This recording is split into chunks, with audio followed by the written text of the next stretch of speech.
struggle, there is no progress. Hello my shimmering stars, today I Shaurya Grover welcome you all to this amazing platform of Knowledge Planet powered by Physics Wallah. So students, I welcome you all to Achievers Ultimate Recap. What are we going to do today? See students, today we are going to summarize and going to do the recap of our chapter, some basic concepts of chemistry of our class 11th. I guess students, you have already covered the chapter in detail. Now students, it's the time to revise the chapter. It's the time to do the recap and brush our concepts. So I guess you all are ready. If you are ready, take a pen page or a sheet of paper so that when you are going to revise, you are going to sum up on a complete sheet of paper. The complete chapter in a single sheet of paper. This is how we summarize. Right students? So now I Shaurya Grover is going to start this session with a beautiful smile. Right? Because see students, smile is a weapon that can, finish all your problems. Right? So keep smiling. So now ma'am, what are we going to cover in this particular class, in this particular session? So first topic that we are going to start today is going to be about matter and its classification. That what exactly is matter, okay? Because see, when I'm going to start my class 11th, so what is my basic concept? From where I'm going to start? I'm going to start from a single word, that is matter. What exactly is matter? You have already covered this in your class 10th standard as well. But yes, over here, we are going to brush our concepts and move further to the part, right? So the next topic that we are going to cover today is going to be about measurement of physical properties. Which physical properties we shall be discussing about? We'll be discussing about various physical properties. We'll be discussing about area, volume, density, mass, length, all of these stuffs, okay? Then, we are going to understand about the scientific notation, significant figures. See, this is a kind of a mathematical section, but yes, it is the very interesting section, right? Moving on to the next topic, we are going to proceed towards the laws of chemical combination. There are various laws that we are going to cover, such as you can see the law of conservation of mass, law of reciprocal proportion, law of multiple proportion, law of constant composition, Avogadro's law, Gay-Lussac's law, right? After that, we are going to do the Dalton's atomic theory. Moving forward towards the depth of the chapter, a very most important topic from which a lot of questions are asked students. What is that, ma'am?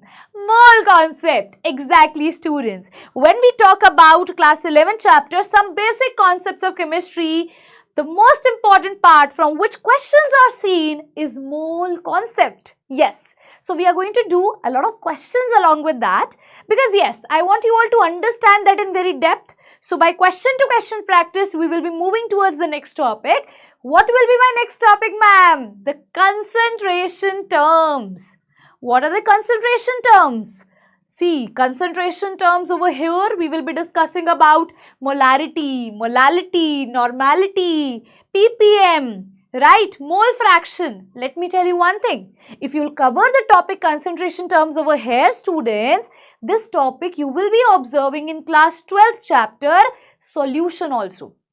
In class 12th standard, there is a chapter solution of your physical chemistry where you are going to find this part again over there. So, if you have covered over here in class 11th, it will be a double benefit for you that you will be covering that topic of class 12th also. Right? Now, moving forward, we shall be observing the empirical and the molecular formula. Yes, yet again the questions are also asked from empirical and the molecular formula.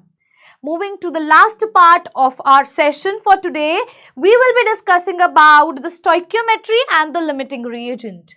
Limiting reagent, hence again, is the most important topic. So, first of all, before proceeding to this class, let me tell you, see, which are the most important topics among all of these segments that we are going to do with regard to the chapter, some basic concepts of chemistry. See students, the very first important topic that we will be doing over here is, yes, you should know about law of chemical combinations because there are various laws and yes, question they can ask you. But this is, see, I'll be putting a single star on this that you should do this. Okay, for stars, over here I'll be taking this single star for this. If I'll talk about atomic and molecular mass, it is just a basic for you to understand that how you need to calculate the masses. Moving further, the most important topic, a double star 2 mole concept. Very, very important. Most of the questions are asked from this topic. Moving further, yes, again concentration terms is also important because from here you are covering 2 major segments of class 11th also, of class 12th also. Moving forward to empirical and molecular formula, again the most important questions are generally asked. Then comes the limiting reagent, and from stoichiometry a single star. So this is the variation that you are going to observe. Now ma'am, you all may be observing that ma'am, over here you have not put any stars on the first and the second segment. See, I want you all to at least recognize that what exactly chemistry is. Okay, from which particular segment we are moving further. You should exactly know what is matter. After understanding matter, you should know what are we actually going to study. For that, very basic concepts are really very important. Yeah, because chemistry is a subject to experience, not to cram students, right? So shall we proceed? It will hardly take few minutes, students, the first and the second portion, but yet it is also an interesting one. Yes, there are some questions asked in the previous examinations and the previous year question papers with regard to significant and side effect notation. You may observe over there. So no need to worry. Yes, they are also important, but not that much important as these are. So starting with my very first topic here, I have made a beautiful drawings for you all, right? So in this particular drawing, the question is identify me. Can you identify them? Yes, I can identify them. I guess you all can also identify them because you have studied them from your lower classes. What are these? What are these, ma'am? Oh, ma'am, we got our topic, matter. Yes, students. What is matter? Matter, something which has mass and occupies space. I guess this term you have heard in your class 10th. Exactly. What is matter? Matter is something which has a mass and can occupy space, right? Or you can also write it as anything which has mass,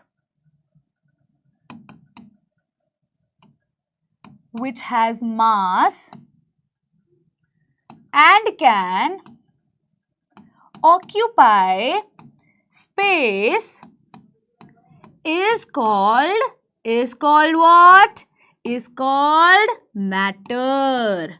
Now students, if I'll talk about matter, let us consider this pen. This pen basically has some mass and if I keep this on my palm, it is occupying a space. So it is a matter, right? Moreover, we can take any example in our day-to-day life. For example, if we have duster, if we have eraser, if we have pencil, if we have notebook, all of these are what?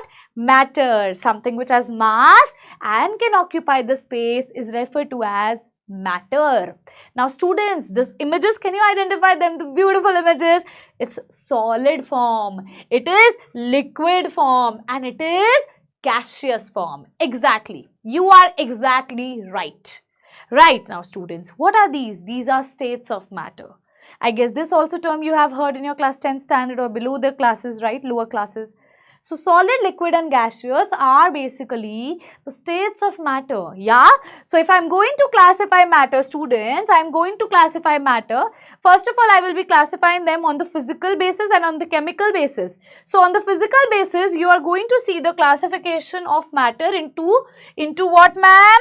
Into what, ma'am? Into solid, into liquid and into gas. Right, so this is based upon the physical basis. And if I am going to classify them, on the basis of their chemical behavior, students, they will be further categorized into pure form and into the mixture form. Now, pure form and the mixture form, ma'am. Pure are further categorized into elements and compounds. See, name itself says pure, mixture. Mixture, that means something we are mixing together. Pure is when we are saying that a particular single part is present. For example, if I am talking about only hydrogen is there. No more other element over there. But yes, in a mixture, I can say one component is mixed into the another component. That is a mixture. Not a single component we can clearly see, right? So basically, I can say in the pure form, we have elements and compounds. Now, what are elements? What are elements? The periodic table, guys. You have seen the periodic table. They contain all the elements. Yes, they are the elements. What are the compounds? When they combine together, they form compounds. Clear? Now, talking about mixture are of two types, homogeneous and the heterogeneous one. Homogeneous refers to as the pure form. Now, over here, homogeneous refers to the pure form. Pure, I am saying about is same, in which constitution is same. Heterogeneous, in which constitution is different. Right, guys? They have different constitution. Over here, they have same constitution. Moving on to the next part, this is just a general brief introduction, students. From here, our chapter is going to start. Now, as we know, there are some physical properties, there are some physical quantities that we need to study. What are the physical quantities? Yes, students, let me tell you, there are basically 7 base units that you should know. What I am saying over here, there are 7 base units that you should know. What are these 7 base units, ma'am? It is length, mass, time, electric current, thermodynamic temperature, amount of substance, luminant intensity. They are 7 base physical quantities and they have their particular units, right? So if I am saying that we do have 7 basic units, so that means we have some basic quantities which has their own units, right? So the 7 basic physical quantities are which? They are length, mass, time, electric current, thermodynamic temperature, amount of substance and luminous intensity. Very good. Now, what are the symbols, ma'am, to represent them? See, length, students, is represented by L, small l. Mass basically is represented by small m. Time basically is represented by small t. Electric current is represented by what? By current by I. Yes.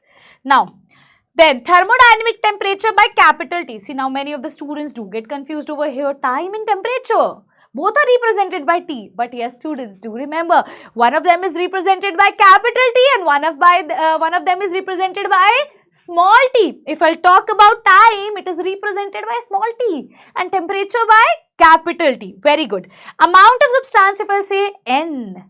Yes. Important part, it is moles. Amount of substance in other terms is moles. And this moles basically hold a major part in the chapter, some basic concepts of chemistry. It is really very important, guys.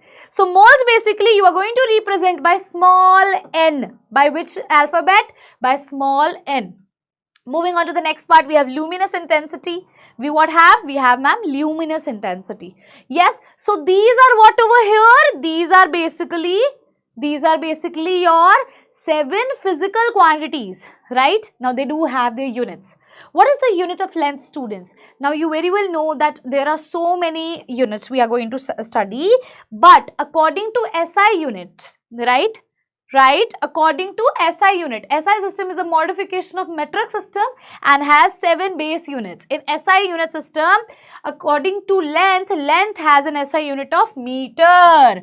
So, we do have meter, centimeter, kilometer. We measure length in all of these terms, no? But the SI unit, what is the SI unit of length? Ma'am, it is meter. Now, meter is represented by small m. This is the symbol for representing the meter. Meter is represented by small m. Okay, what else, ma'am? What else? The next quantity is mass, and mass is measured in grams, kilograms. Yes, but what is the SI unit, ma'am? SI unit is kilograms. So, the SI unit is kilograms. We represent it as by kg. We represent it as kg. Clear, guys? Very good. What else, ma'am? Now comes time. See, time can be measured in seconds, hours, minutes. Yes. But the SI unit of time is what? The SI unit of time is, ma'am, second, represented by small s. Then comes your electric current, whose SI unit is ampere, represented as capital A.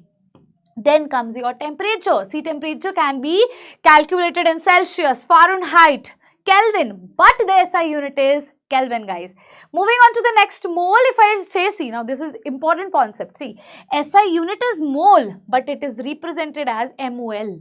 It is MOLE, but the symbol is MOL. Clear? Now comes luminous intensity. Its unit is candela, represented by CD. Clear? So these are the 7 basic units which we have studied.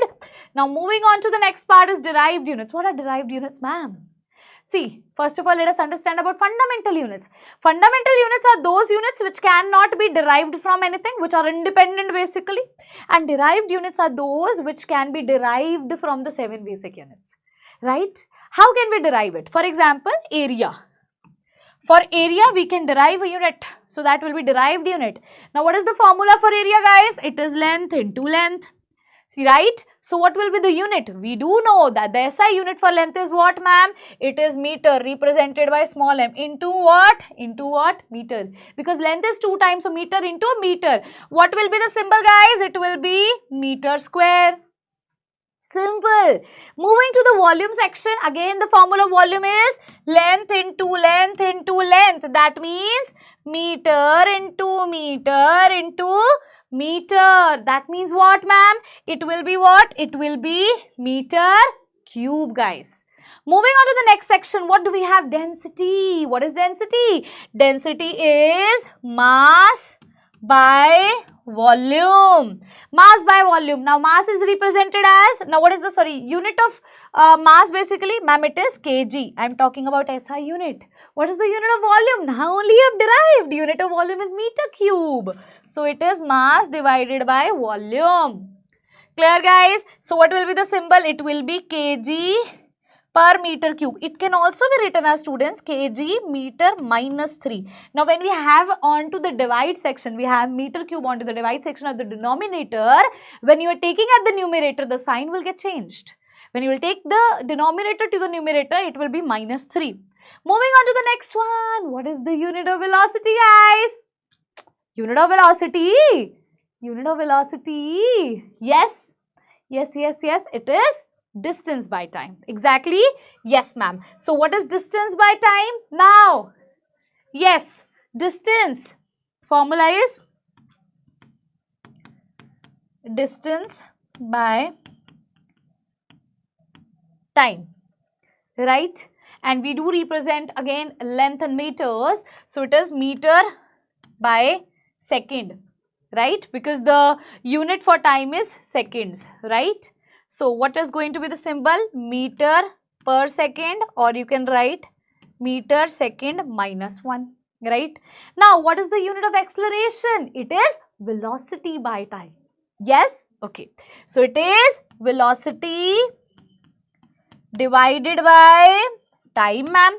Now, what is the unit of velocity? Now only you have derived. It is meter per second. It is meter per second divided by time again. So, it is again seconds. So, now it will be what? It will be what? It will be meter per second square, or we can write meter per second square. Taking denominator to the numerator section, it will get minus 2 charge. Now, moving on to the force. What is force, guys? Force. Force is mass, force is mass into acceleration. Now, mass is represented in kg, and what is the unit for acceleration? It is meter per second square. Yes? So, now here comes your homework. What is the symbol, guys? Write in the chat section as question number 1.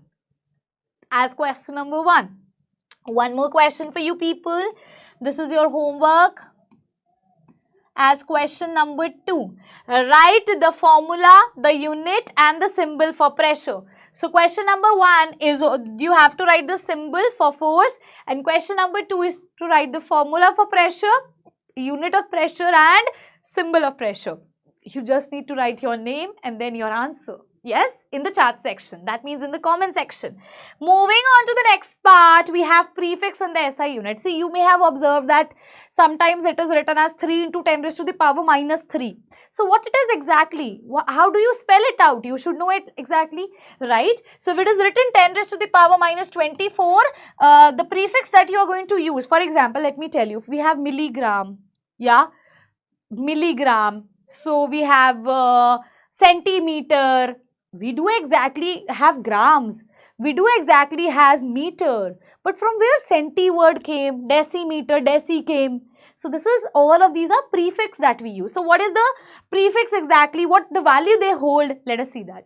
If we have 10 raised to the power minus 24, it is y octo and symbol is y. Then if we have 10 raised to the power minus 21, we will write zepto, symbol is z. If we have 10 raised to the power minus 18, it is atto, it is a.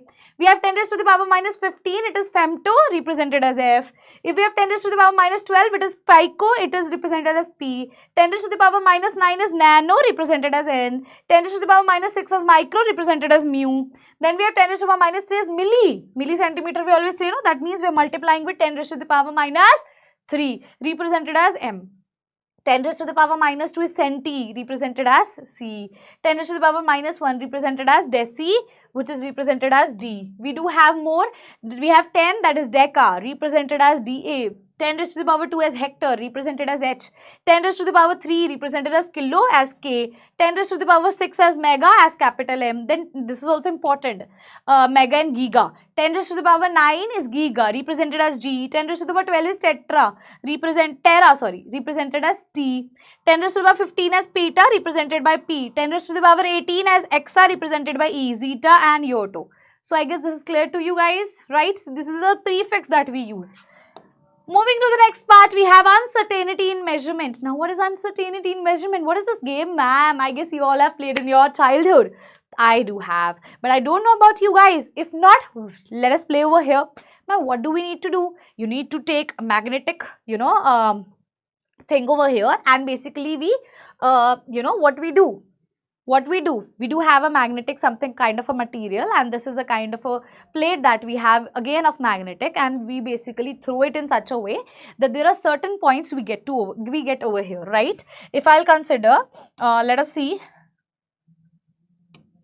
See, if you score in this section, the white section, you are going to get 5 marks. If you're going to score in the yellow one, you'll get 4 marks, 3 in the black and 2 in the red section. So these are the scoreboard that you're going to obtain over here. So if you're going to hit at the center of over here, you will get the 5 marks. So ma'am, why are we playing this game? What is the reason behind this? Please let us know. So basically, I'm going to explain you about precision and accuracy. What is precision and what is accuracy? See. For this, let us play this game first. See, for example, you are playing and I am playing. So yeah, you can place your name over there. I am writing you and I am writing my name as over here. This is me and this is you. So here we are starting playing the game. Now students, this is your case number first that I am taking over here. See, if I am hitting this, I have hit at a point which is 4. And when you did that at 5. Wow, students. Wow, students. If I'll go to the next one. Okay, let us take that I am hitting at 3. It is 3 basically, okay. Now again in the next round, I am again hitting at 3 and now you hit at 4. Now in the next round, I am again hitting at 3 and you are again hitting at 5. So this is the scoreboard. This is our scoreboard. Who won the game? Obviously, you won the game. Why? Because you almost hit at a point that is the accurate point. That is the true value. This is the value which has the highest one, the exact value, that is 5. So if you are hitting at 5, you are the winner. Yes. And approximately all of the time you have done that. So what exactly is precision and accuracy over here? See, precision refers to closures of various measurement. Closures of various measurement. In other words, I can say precision is something which is repetition, guys. And what is accuracy? It is the agreement of a particular value to the true value of the result. True value is 5. This is accurate. This is accurate. So approximately, if I'll see that you basically were accurate. And what I am over here, I am precise over here. So my is precision. Why I am precise over here, guys? Because my value is same. It is repeated again and again. If something is being repeated again and again, it is precise. And if it is close to the true value or it is the true value, it is Accurate. I guess this is clear to everybody now. That's great. Moving on to the next segment, we have now scientific notations. Ma'am, what are scientific notations? Scientific notations are when you represent number in terms of 10 raised to the power something, right? So let us take some examples. For example, if I have 0.00248, I have to express in the terms of scientific notation. So there are two rules that you need to remember. The very first rule is, if we are moving in right direction of the decimal, then multiply by 10 raised to the power negative sign the number steps you move. Okay.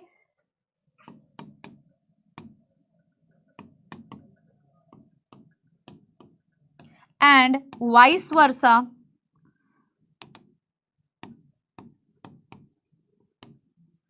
for left direction, multiply by 10 raised to the power positive value. Let me explain you how. See, for example, my decimal point is over here and the first non-zero digit is here. What is non-zero digits? 1, 2, 3, 4, 5, 6, 7, 8, 9. What is zero digit? 0 itself. So if I have to move this decimal after first non-zero digit, how many steps I am moving? I am moving in right direction. So it is 1, 2 and 3. After 3 I will get, so I can write it as 2.48 into 10 raised to the power minus 3. Why guys? Because I am moving in right direction. If I am moving in right direction, then I have to put 10 raised to the power negative sign. Let us take one more example. If I have 248.35. Now see, I have to put the decimal after the first non-zero digit. So I will take this decimal over here. I am moving in left direction, students. That means it will be 2.48 into 10 raised to the power 2. I am moving in this direction now. So it is 10 raised to the power 2. Clear guys? So this is what is scientific notation. This is what is scientific notation. Moving on to the next one now, we have significant figures. Significant figures. Now significant figures is seen in the case of uncertainty. Now what is the uncertainty? When we do find answer not in an exact manner such as 1, 2, 3, 4. We have the answer in a decimal place value. So where there we observe uncertainty, right? Now what are the rules to calculate significant figures? There are certain rules. Let me tell you. The very first rule is all non-zero digits are significant. Now what are non-zero digits? From 1 to 9. All of these are what? All of these are the non-zero digits. They all are significant in nature. For example, in 285, how many significant figures? They all are non-zero. There is no zero. So it is 1, 2 and 3. Ma'am, there are 3 significant figures. So see, there are 3 significant figures. Okay. In the case of 0.25, how many? See, 0 you don't have to count. But yes, you will count this 1, 2. So ma'am, there are 2 significant figures. I guess this rule is clear to you. The next rule. Zeros preceding to the first non-zero digits are not significant. See, if I am writing 0.03, this 0 is present before the first non-zero digit, so we won't count them. We will only count this 3. So there is 1 significant figure. So repeating again, zeros preceding to the non-zero digits are not significant. Moving on to the next part. In this question is 0.0052. How many significant figure? Only 2. The 0 will not be counted because it is preceding the non-zero digit. Next, zeros between the 2 non-zero digits are significant. For example, if I write 2008. So yes, all of the numbers are significant. Here significant figure is 4. Zeros in between the 2 non-zero digits are significant in nature. Clear guys? Clear everybody? That's great. For example, 2.005. So 1, 2, 3, 4. 4 significant figures. Clear with this rule also? Moving on to the fourth rule, we have zeros at the end or the right of a number are significant provided they are on the right side of the decimal place. Now, if I have 30008, for example, if we have 80, if we have this case, if we have 30080.0, if we have this case, now see, if we have 0 over here and there is no decimal, we can also write it as 30008 into 10 raised to the power 1. So something 10 raised to the power 1 is not counted. How many significant figures? 5 will be there in this case. But over here, if decimal is written and after decimal is a 0, before, see, here is a non-zero digit, after non-zero digit a decimal keep, and 0 is after that, so this will also be counted. So it is 1 2 3 4 5 and 6. Here 6, here how many? 5. Clear? Now comes the last rule, counting the number of objects. For example, if they have given you objects, for example, they give you 8 balls, 100 balls, 19 balls. So for that, significant figures are infinity. See over here. Counting the number of objects, for example, 2 balls or 2x, we will have infinite significant figure because it is the exact number. If they have already given you the number, you have the answer, right? Clear, guys? Now, students, this is all about the significant figure. One more example they have given you. See. Now, as I have told you, this can be written as 10 raised to the power something. So, if you have 2 written, significant figure is 1. If it is 200, then also significant figure is 1. Because that will be 2 into 10 raised to the power 2. So, 10 raised to the power something is nothing. Now, this was about significant figures. Now comes the round off. What is round off? Let us see. See, for example, if you have 2.25, if you have 2.22, if you have 2.35, and if you have 2.57. For example, what is round off? If the number is exactly 5, the answer will be same. See, if I have to round off, I have to round off till first decimal number. So, this 5 will get cancelled because if the number is exact 5, round off will be 2.2. This number will be 1. You have to do the round off at first decimal position. So, second decimal position you have to remove. So, if it is 5, it will remain same. If it is exactly less than 5, then also it will remain same. So, it will be again 2.2, this number will get eliminated. If it is less than 5, but there is a, odd number present in front of 5. See, here is an odd number in front of 5. It is exactly written 5 over here. Here is an odd number in front of them. So, one number will be shifted over here. So, what it will be? It will 2.4. Now, if it is more than 5, 7. So, again, one number will be given over here. So, it is 2.5. Now, over here it is 5, but here is an even number. So, no number will be shifted. Here is a 5, but there is an odd number, so we have shifted one number. It became 2.4, it will become what? 2.6. Because 7 is more than 5, so one number will be shifted. Repeating again. If it is more than 5, one number will be shifted again. If it is less than 5, and if it is even number, it won't be, nothing will happen. But if it is less than 5 and an even number is written over there, one number will be shifted. For example, less than 5, I am saying if it is 2.35 for that case. Clear? Exactly 5, and there is one number before that. If it is exactly 5, one number before that, give one number to it. Clear, guys? This is round off section. Now, proceeding to the laws. Now, we have laws of chemical combination, very easy laws. Let me explain you one by one. The very first law is law of conservation of mass. The second is law of constant proportions. The third is law of multiple proportions. The fourth is law of reciprocal proportions. The fourth is Gay-Lussac's law, and the fifth one is Avogadro's law. So these are the law, students, that we are going to cover in this particular chapter. So one by one I am going to start with the laws. Till then I want you all to at least write all of these laws in a certain manner, so that one by one, with one question, I am going to do this law. Here comes the very first law, that is law of conservation of mass. So students, I hope so you all have written the names of the laws of chemical combination. So let us read with the very first law, that is law of conservation of mass. Now students, what does this law states us? If I talk about law of conservation of mass, that means mass is going to be conserved. Now ma'am, what do you refer to that? See, it refers to that total mass of reactant is equivalent to the total mass of product. This is what is law of conservation of mass. That means, if I talk in simple terms, it is that mass can neither be created nor be destroyed in any chemical reaction. So let us read what does the law of conservation of mass states as. The total mass of reactant is equivalent to the total mass of product. Also, in a physical or a chemical change, mass can neither be created nor be destroyed. But there is a key point, students, that for nuclear reactions, it is an exception to law of conservation of mass. Clear, guys? So, if I'll give you one of the questions you may be observing in your question segment, that let us say we have A plus B forming C plus D, okay, and they have given you certain mass of A, of B and of C. They'll ask you about the mass of D. So what are you going to do? Total mass of reactant is equivalent to the total mass of product. This is how you are going to calculate the mass of D. Very simple. That's great. Now let us talk about the next law that we have. Next law is law of definite proportion. What do you refer to as law of definite proportion, or I would say law of constant composition? Law of constant proportion. It has so many names. Yes. So here I can even say law of constant proportions. Now let us consider a general example. For example, if you have to drink a glass of water, students.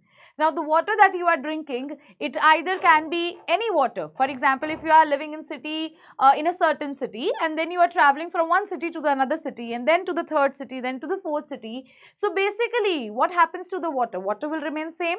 What I am referring to as water will remain same. I am referring to its composition, students.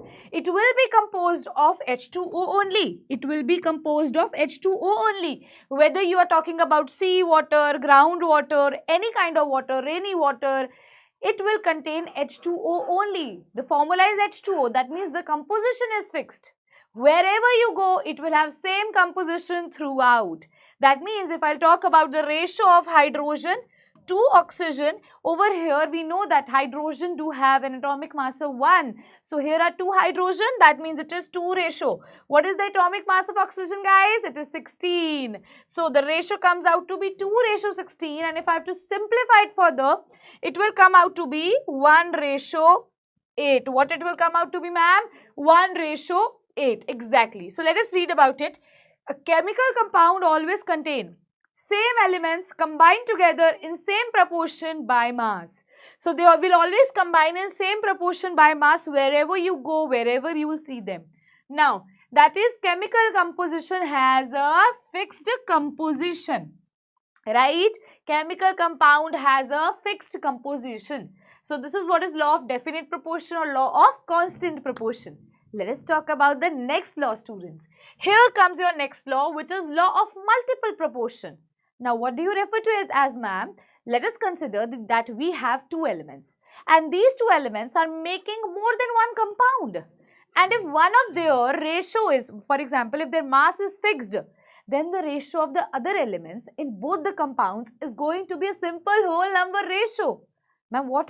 Just give an example. Okay, let us consider of carbon monoxide and carbon dioxide. CO and CO2. Over here, if I'll talk about the composition of carbon and oxygen, over here I will again talk about the composition of carbon and oxygen, guys. So over here, we very well know carbon has an atomic mass of 12 and oxygen as 16. Again, carbon has an atomic mass of 12 and oxygen as 16. But do remember, here it is O2. That means you are going to multiply it with 2. So it is 12 ratio how much? 32. Now, according to law of multiple proportion, it exhibits that whensoever we have 2 elements, it is going to make more than one compound. It is going to make carbon monoxide also, carbon dioxide also. So it has made 2 compounds over here.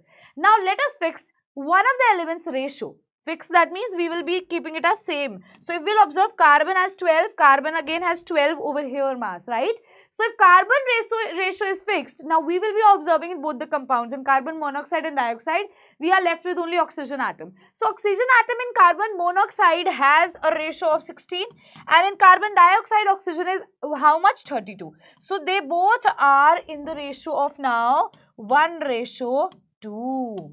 Getting my point? If one of the elements ratio is fixed, other will be in a fixed ratio with each other. Let us see. According to this law, if 2 elements combine to form more than one compound, right? Carbon, oxygen making more than one compound. The mass of one element that combined with the fixed mass of other element are in the ratio of smallest whole number. That is 1:2, guys. This is ratio of oxygen in carbon monoxide and carbon dioxide. Got my point? This is law of multiple proportion. Let us talk about the next law, guys. Now comes the next law, that is law of reciprocal proportion. Now, what do you refer to as reciprocal proportion? I'll tell you a trick in order to remember all of these laws. Very simple, okay? But before that, what is law of reciprocal proportion? Let us consider we have 3 elements now, and all of them are making compounds with one another. For example, ma'am, let us take carbon, hydrogen and oxygen. Let us consider this case, okay? Carbon and hydrogen are making a compound CH4. Hydrogen and oxygen are making H2O, and carbon and oxygen are making CO2. So all of these 3 compounds are making all of these three elements are making compounds with each other, right? So now what we are going to do over here, we are going to see their ratio. Let us talk about CH4, guys. In CH4, what is the ratio of carbon and hydrogen?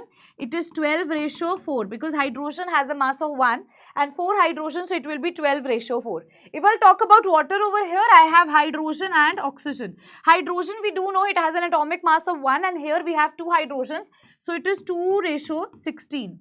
Now moving on to CO2, here we have carbon and oxygen, right? So first of all, just leave it aside. Let me tell you about this law properly. See, over here, if I'll observe both of these cases, if I'll observe this and this, let us fix one of the element. Let us simplify it further. It will be 3:1. And let us simplify this further. It will be 1:8. That means if I'm going to keep hydrogen ratio 1 and hydrogen ratio 1 over here, what will be the ratio of carbon and oxygen?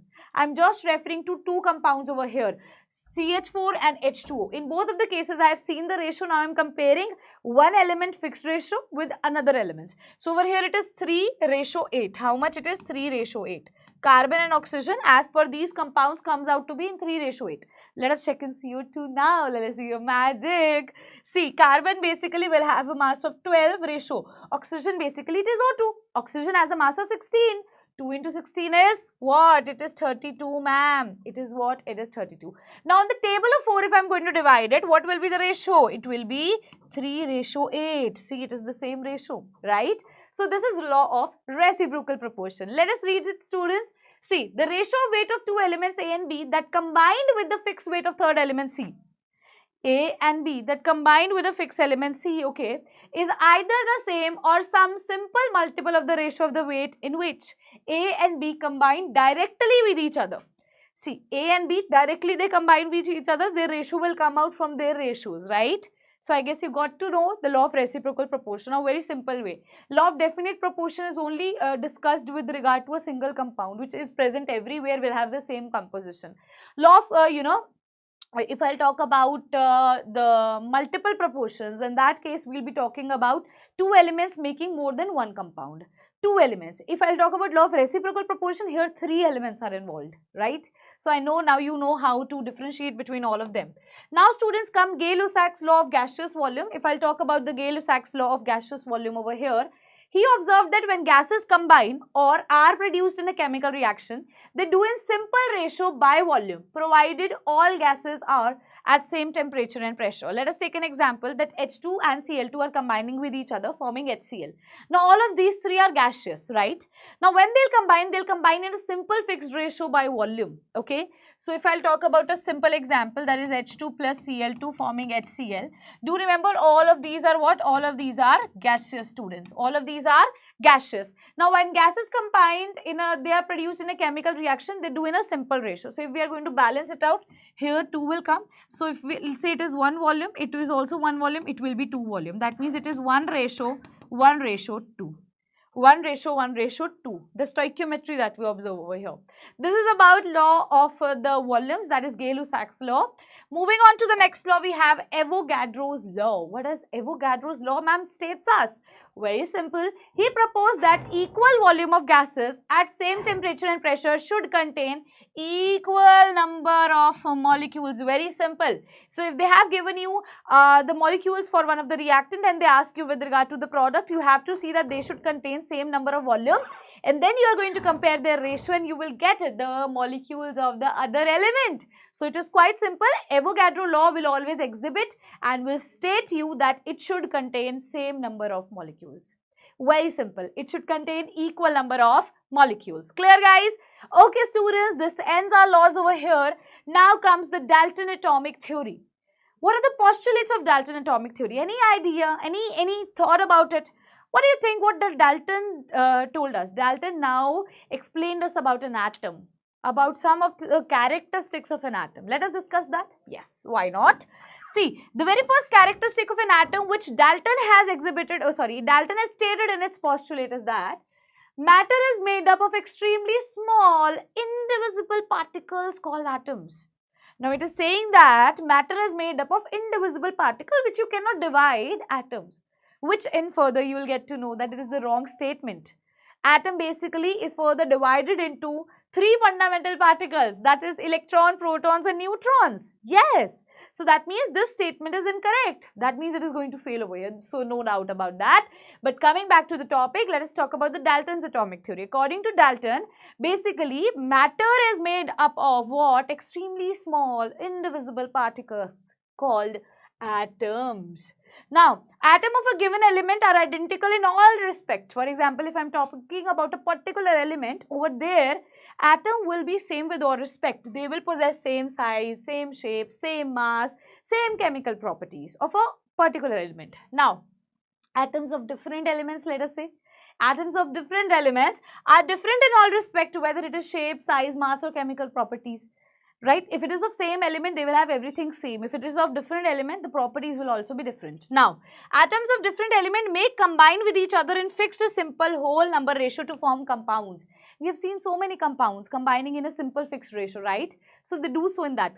Now, atoms can neither be created nor be destroyed in a chemical reaction. Though it is also explained by the law of conservation of mass, yeah. But over there, we were talking about mass. That mass is neither created nor be destroyed. Over here, they are saying atoms can neither be created nor be destroyed. Yeah, so you know the difference also. Now, students, this was about the Dalton's atomic theory. Moving on to the topic that we have now only introduced with the term atom.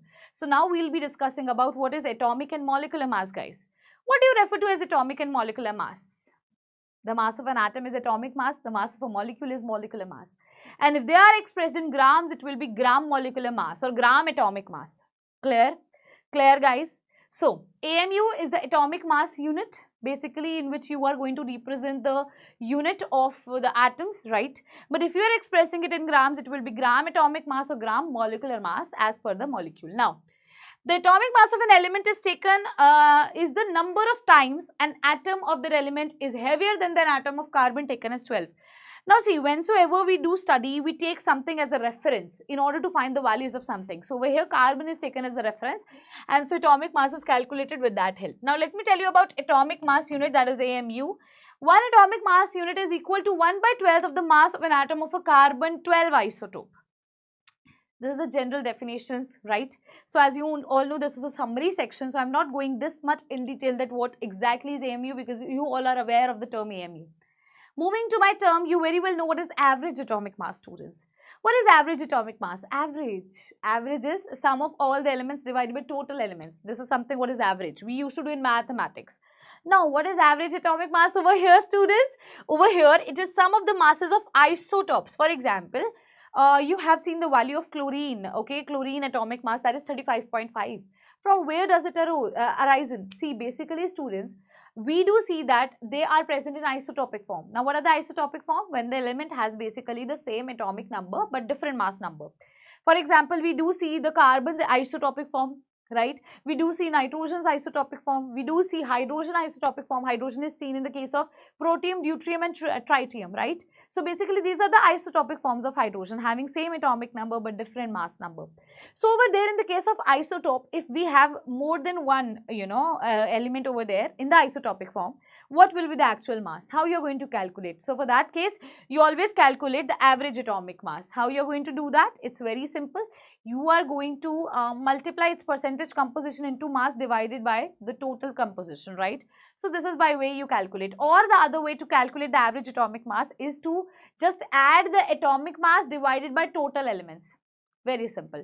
Clear, guys? Now moving on to the next one, we have mole concept with us. So what is mole concept? The most important section of our today's lecture, guys.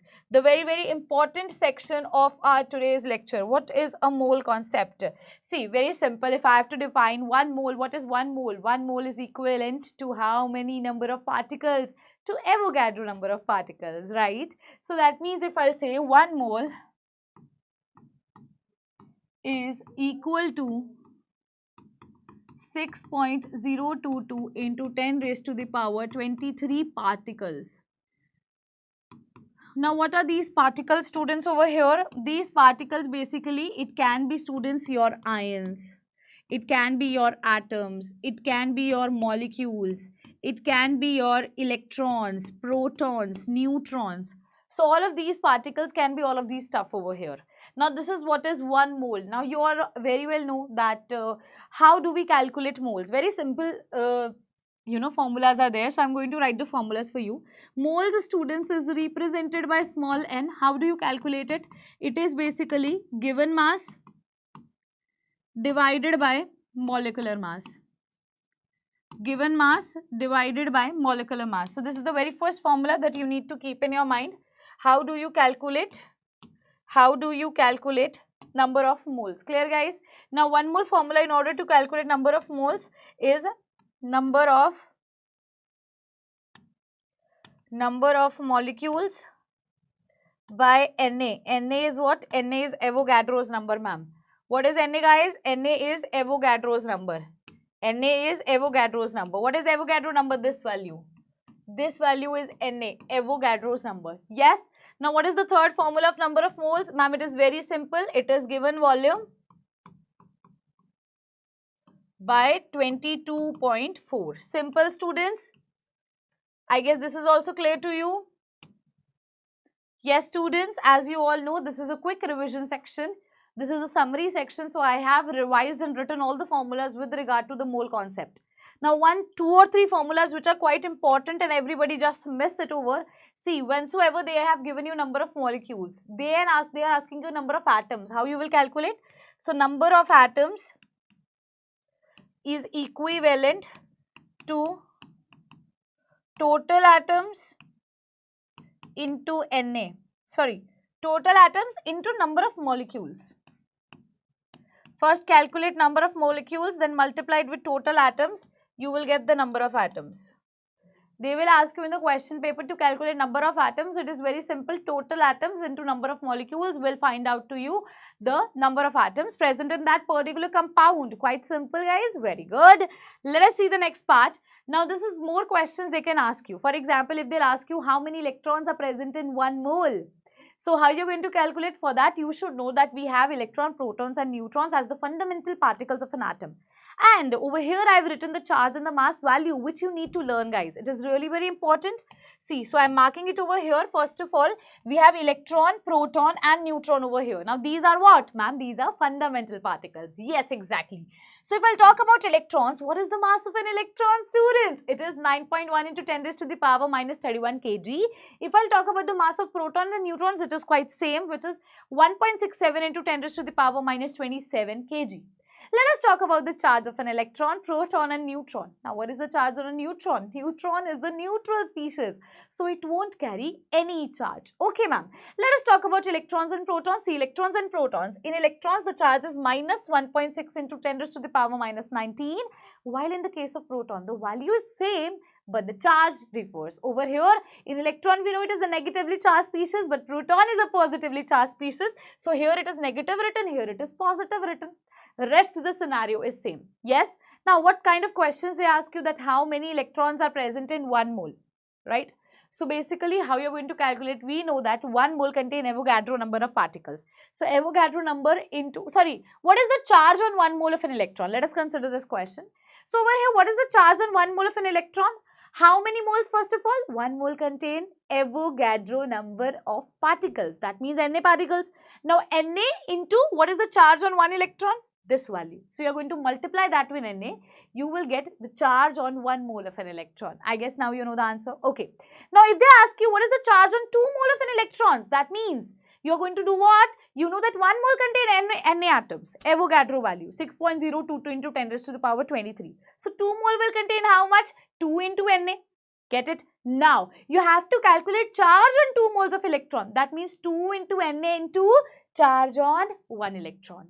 Similar way, you can calculate the mass value, students. I guess now you know how to calculate these values. Great. Okay. Now, let us proceed towards the next part of ours. See, students, if I'll talk about the next key concept over here, here comes the concentration terms. What comes over here, ma'am? Concentration terms. There are various concentration terms that we do see in our chapter. Now, this topic you will be observing in your solution chapter also and over here also. If I'll talk about what are the concentration terms, we are going to see the very first concentration term is mole fraction, then is molarity, then is molality, then is normality, then is ppm, that is parts per million. If anybody don't know, you can write it over here. It is basically parts per million. Clear, guys? Next is mass percentage, and then moving further is next moving further is volume percentage or mass by volume percentage, right? These are the percentage concentration terms. Let us start with the very first. They can ask you about percentage purity. How do you calculate percentage purity? Any idea? Very simple technique. See, if you have to calculate percentage purity, students, if you have to calculate percentage purity, mass of the compound in sample divided by the total mass of the impure sample into 100. Very simple formula. Yes. Now, moving on to the next formula of ours, here comes mole fraction. For example, if we have a beaker and we have two components A and B, both contain certain amount of moles. So if I'll ask you how much is A component present in that sample, how you're going to calculate? You are going to calculate the mole fraction of A divided by the total moles into 100. Quite simple. If I'll ask you the moles for B, how you're going to calculate? Mole fraction for B basically. It will be moles of B divided by total moles into 100. But ma'am, here in mole fraction you are saying moles of A, moles of B, total moles of B and all that stuff. What is moles? How are you going to calculate moles? Now only I have given you formula. Moles basically can be calculated by given mass upon molecular mass. Very simple. One more thing, students. Mole fraction is represented by zeta. Now, how you are going to calculate it? And let me tell you one thing. See, if a component contains A and B particles, and if you have calculated mole fraction of A particles, that is zeta A, and you know the zeta B is mole fraction of B. If you have calculated one's mole, mole fraction, you can automatically calculate the another one. How? See, mole fraction of A plus mole fraction of B, it's equivalent to 1. So, by this way, you can also calculate the mole fraction of B. Right, guys? Moving on to the next formula, what do we have with us? We have molarity. Molarity is, students, represented by capital M, and also we have molality represented by small m. So now, molality and molarity, students do get confused. Molarity is represented by capital M, molality by small m. In the case of molarity, quite simple formula, number of moles of solute divided by volume of solution in liter. Now, let me tell you one more important key concept over here.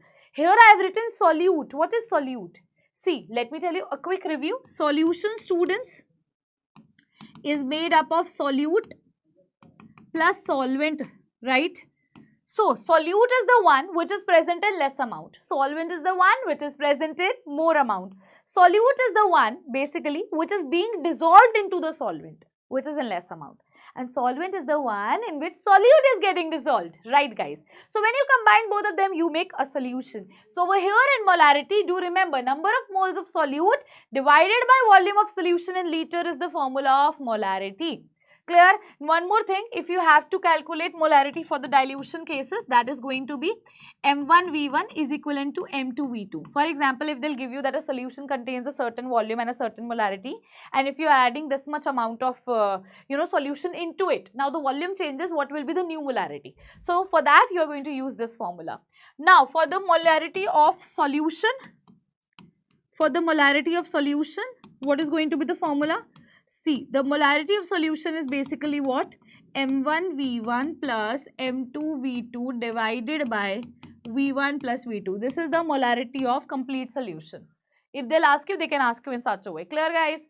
Moving on to the next one, we have molality with us. What is the formula for molality? It is number of moles of solute divided by mass of solvent in kg. Here you are taking solvent, not solution. So do remember this and keep in this mind, okay? Also, it is taken in kg. Moving to the next formula, we have normality with our students. Now, what is normality? Normality is number of gram equivalent of solute divided by volume of solution later. Number of gram equivalent, right? So, it is very simple that how you are going to calculate the number of gram equivalent by certain formulas, right? Now, what is ppm? ppm is parts per million. ppm is parts per million. So, for ppm, for example, if you have to calculate mole fraction, see in the previous cases, you may have observed whensoever we calculate percentage, we multiply it by 100. But in ppm, you have to multiply it with 10 raised to the power 6 because it is parts per million. That means you are going to multiply it with 10 raised to the power 6. Is it clear to every one of you? Great. Moving on to the next part, we have mass percentage. Mass percentage is represented by W by W percentage. It is mass of solute by mass of solution into 100. Quite simple. Then mass by volume percentage, that means W by V, mass by volume percentage. That means on the numerator you will keep mass, on the denominator you will keep volume. So it is mass of solute divided by volume of solution into 100. Clear, guys? Now volume by volume percentage is what? V by V percentage. That means volume of solute by volume of solution into 100. Quite simple? Very simple, ma'am. Moving on to the next one, now we have a topic, empirical and molecular formula. Students, what is an empirical and a molecular formula? Let us consider a case. For example, if I have C6H12O6, what it is actually? Here you can clearly observe the total number of carbon atoms, the total number of hydrogen atoms, the total number of oxygen atoms. So it is basically a molecular formula for a particular compound. If I'll ask you, let us write it in a simplest form, students. How you are going to write it in a simplest form? It will be CH2O. If I'll divide on the table of 6, I will get C1H2O1, right? That means CH2O. That means over here, what do we observe, students? That this is basically your molecular formula and this is basically your empirical formula, guys. So what is empirical formula? Empirical formula, it represents the simplest whole number ratio of various atoms present in a compound. Just a simple whole number ratio. And if I'll talk about molecular formula, it represents the exact number of different types of atoms present in a molecule of a compound. Exact number of atoms. Clear, guys? Very good. Now students, there is one more technique in order to solve the empirical and molecular formula. So I am writing the method how you can find out the empirical formula for a certain compound. Okay. So in order to calculate the empirical and the molecular formula, first of all you have to write the element. Then you have to write the mass of the element, that is atomic mass. Then what you have to write? The percentage composition. Okay. Percentage composition will be given to you in question. The next step is to divide mass by percentage composition or percentage by mass. Very simple. Let me give you an example. Here you have to find out the ratio of percentage by mass. So do remember, don't get confused. Here will be ratio of percentage by mass. For example, if I'll say an element is present as 50%, another element is present at 50%, and one of the element mass is 12, another element mass is 1. So you are going to do 50 by 12, 50 by 1 in that way. Now the next step is, for example, if you are getting a ratio, simplify it. Simplify the ratio. For example, here you have an element X, here you have an element Y. Let us consider its mass is, 2, and let us consider its mass is 5. I am just taking a general example, Percentage composition for both of them is 50-50%. So percentage by mass, this comes out to be 25, this comes out to be 10. Right? Now you have to simplify it further. Simplify, that means how you are going to divide it by the smallest number. So 25 by 10 and it is 10 by 10. This comes out to be 1, this comes out to be 2.5. Now you have to multiply with such a number so that the value becomes in a, not in a decimal section. That means here you are going to multiply it with what number? Let us say with 2. So what you will get over here? You will get 5 over here and you will get 2 into 1 into 2 is 2. So it will be x5y2. x5y2. So this is the way how you calculate. Now this is a general example, guys, I have taken over here. This is a just certain example which I have taken over here. Clear, everyone? Now, moving on to the next one, what do we have with us? Stoichiometry. See, there are stoichiometry calculation. What is the role of stoichiometry? For example, if you have A plus B forming C plus D, let us consider we have moles of A, moles of B, and I am asking you moles of C. How you are going to calculate? See, very simple. Let us see, here it is written like this. So how you are going to do this? For example, see the stoichiometry. Stoichiometry are the numbers that are present over here. That means if C, for example, in stoichiometry, one of the value will be given. For example, the value of A is given to you, number of moles of A. They will ask you calculate number of moles of B, number of moles of C, number of moles of D. How you are going to calculate? C. 3A is reacting with 2B. So 3A reacting with 2B. 1A will react with how many B? 2 by 3B. So this is what? Now how many moles of A? For example, moles of A is given to you as 2. So 2 moles of A will combine with how many B? It is 2 into 3 into 2 B. So these are the moles of B. For example, their moles is provided to you. First of all, see the stoichiometry. Let us see, they are asking about C. So how you will do? 3A is producing 5C, 1A will give 5 by 3C, and 2 moles of A will give how much? 5 by 3 into 2 moles. This is the moles of C that we will calculate. So this is the way, that is the stoichiometry. So stoichiometry calculations can be done in such a way that they will give you mass of one and they will ask you about the mass of another one. They will give you mass of one and they will ask you the volume. So you have to use the mole concept 3 formula. Very first formula is given mass by molecular mass. Second formula is number of particles by Na. Third formula is given volume by 22.4. So by that way you can calculate all of these calculations from there. Quite simple. One of the value of the reactant will be given to you. They will ask you about another reactant or the product. So it is quite simple. Just consider the numbers that are present over here. This is what is stoichiometry. Moving on to the next one, now we have the next topic, that is limiting reagent, guys. What is a limiting reagent? Limiting, that is present in less amount. Now, whenever I explain this topic, I always talk about my brother. Why my brother? Because see, what happens is when I was, in childhood, what we used to do, me and my brother used to study together, okay. So, what we used to do is, we used to study late at night basically, right? Because in college days, you might have observed some students are studying late at night in order to cover the syllabus, and so much syllabus there. In competitive exams also you are preparing, right? So what happens in that case, one night my brother was like, I'm very hungry, Shaurya, I want to eat something. So what I did is, like, we went to the kitchen and basically I can cook, but at that spot of time we were so much hungry that we require something to eat quickly, okay. So at that instance of time, what we observed, that there was no Maggi packet over there. So what happened, we just observed that there was bread, okay. There was a bread and there was some salad present over there. So my brother told, let's make a sandwich, right? So now in order to make a sandwich, see, I have to make 2 sandwiches, and you very well know that in order to make a sandwich, one is the upper layer and one is the lower layer, right? But I had only 2 pieces, only 2 pieces. And my brother was very hungry. He said that with 2 pieces, we can only create one bread, right? One at the top layer, second at the top, and inside is a salad. This is what a sandwich looks like, right? So my brother said, I'm very hungry and you are having only 2 bread pieces, but salad is present in a more amount. So now, how many sandwich I can make will depend upon the number of salad or the number of bread. It will depend upon the lesser quantities value, right? So over here, the lesser quantity, the lesser amount that is present in which quantity? In bread. That means bread over here is the limiting reagent, which is telling us that how many, burger can be created or how many sandwich can be created. So the thing which is present in less amount is responsible for the amount of production of product. Getting my point? So at that sort of time, we only created one sandwich and we had half of them. Though, coming back to my point, the limiting reagent over there was our bread and the excess reagent was the salad that we had, because it was present in more amount, right? So that means, if I'll talk about this, this topic over here, the reactant that gets consumed during the reaction, for example, the bread get consumed during the reaction because it was present a lesser amount, and limits the amount of product, and due to that we only created one sandwich because it limits the amount of product. How much bread will be there because it is in less amount will tell how much product will be formed. So this is what is limiting reagent. Now, the remaining or left out reactant is the excess reagent. Let us take a general example.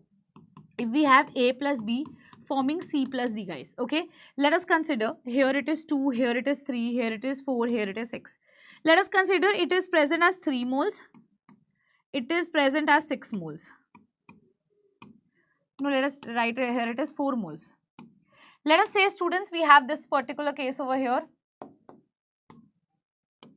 9 moles. Let us say we have this much amount given to you. They are asking you about number of moles of C produced over here. So you have 2 quantities now. In stoichiometric case, you had only one reactance value, but here 2 values. So first of all, you will calculate the limiting reagent. How to calculate the limiting reagent? See, it is basically number of moles by stoichiometric coefficient. The values of whose will be less, that will be limiting reagent LR. So number of moles by stoichiometric coefficient. What are number of moles in the A case? It is 4. What is the value of here written? 2. So it comes out to be 2. Here number of moles is 9. What is the value written over here? 3. So this comes out to be 3. Which value is less, students? This value is less. So that means A is your limiting reagent. That means B is your excess reagent. Now A is your limiting reagent. So this will decide that how much product will be formed. Now see, 2A is forming how much C? 4C. 1A will form how many C? 4 by 2C, that means 2C. How many moles of A is given to you? 4 moles. So 4 moles of A will give how many C? 2 into 4C. That means 8 moles of C will be produced. Clear, guys? 8 moles. Don't look at this value. You have to see moles. Moles to moles ratio. This is what is stoichiometry, 1A is giving 2C. 4A will give how many C? 8C. Let us talk about the D value. 2A is giving 6D. 1A will give how many D? 6 by 2D. That means how many D? 3D. So 4 moles will give how many? 4 into 3, that is 12 moles of D. Got my point, students? This is what is limiting reagent, students. This is what is limiting reagent, ma'am.